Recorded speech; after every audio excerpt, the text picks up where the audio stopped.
ನಮಸ್ತೆ, ಶ್ರೀ ಯೂಟ್ಯೂಬ್ ಚಾನಲ್ಗೆ ಸ್ವಾಗತ.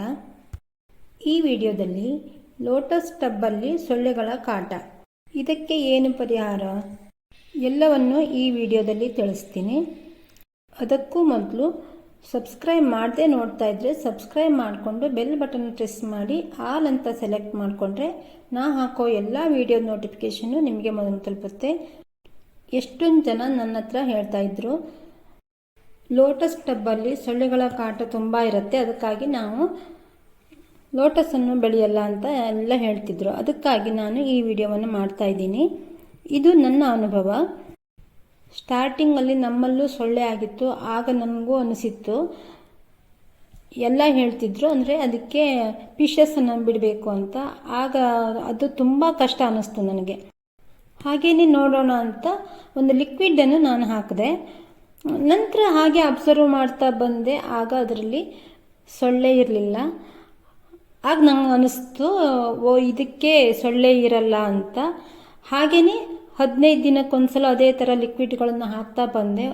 ಒಂದು ಸೊಳ್ಳೆ ಇಲ್ಲ. ಈಗ ತುಂಬ ಚೆನ್ನಾಗಿ ಕ್ಲೀನಾಗಿದೆ. ಇದೇ ಗೊಬ್ಬರ NPK. ಇದನ್ನು 1 ಸ್ಪೂನಷ್ಟು 1 ಲೀಟ್ರಿಗೆ ಹಾಕ್ತೀನಿ. ಈ ಗೊಬ್ಬರವನ್ನು 1 ಸ್ಪೂನಷ್ಟು ಪೇಪರಲ್ಲಿ ಫೋಲ್ಡ್ ಮಾಡಿ ಹಾಕಬಹುದು. ಆದರೆ ನಾನು 1 ಲೀಟ್ರ್ ನೀರಿಗೆ ಹಾಕ್ತೀನಿ. ಅಂದರೆ ಇದೇ ಈಸಿ ಅನಿಸುತ್ತೆ ನನಗೆ. ಅದಕ್ಕಾಗಿ ಒಂದೊಂದು ಟಬ್ಬಿಗೆ 1 ಲೀಟ್ರಷ್ಟು, ಅಂದರೆ 1 ಸ್ಪೂನಿಗೆ 1 ಲೀಟ್ರ್ ನೀರು ಅಷ್ಟು ಹಾಕ್ತೀನಿ.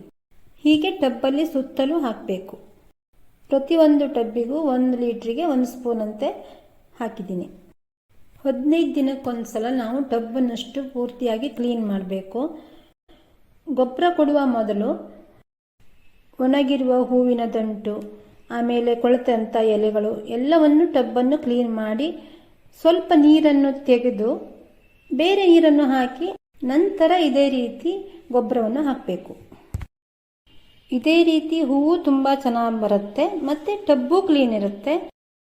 ಇದಕ್ಕೆ ಎಷ್ಟೊಂದು ಜನ ಬರೀ ಸಗಣಿ ನೀರನ್ನು ಹಾಕ್ತಾ ಇರ್ತಾರೆ 15 ದಿನಕ್ಕೊಮ್ಮೆ.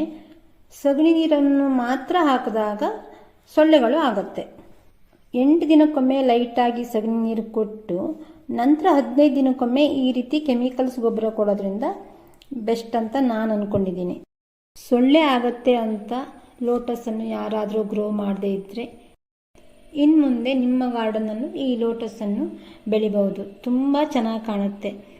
ಯಾರಿಗಾದರೂ ಈ ಲೋಟಸ್ ಪ್ಲಾಂಟ್ ಬೇಕು ಅಂದರೆ ನಾನು ಎಲ್ಲಿಂದ ತಗೊಂಡೆ, ಅಂದರೆ ಅದನ್ನು ಯಾವ ರೀತಿ ಗ್ರೋ ಮಾಡಿದೆ ಎಲ್ಲವನ್ನು ನನ್ನ ಹಿಂದಿನ ವಿಡಿಯೋದಲ್ಲಿ ನಾನು ಹಾಕಿದ್ದೆ. ಯಾರಾದರೂ ಬೇಕಾದ್ರೆ ತಗೊಳ್ಳಿ. ಇದನ್ನು ನನ್ನ ಫ್ರೆಂಡ್ ಕೊಟ್ಟಿದ್ದು. ಇವೆಲ್ಲ ಆನ್ಲೈನಲ್ಲಿ ತರಿಸಿದ್ದು ನಾನು.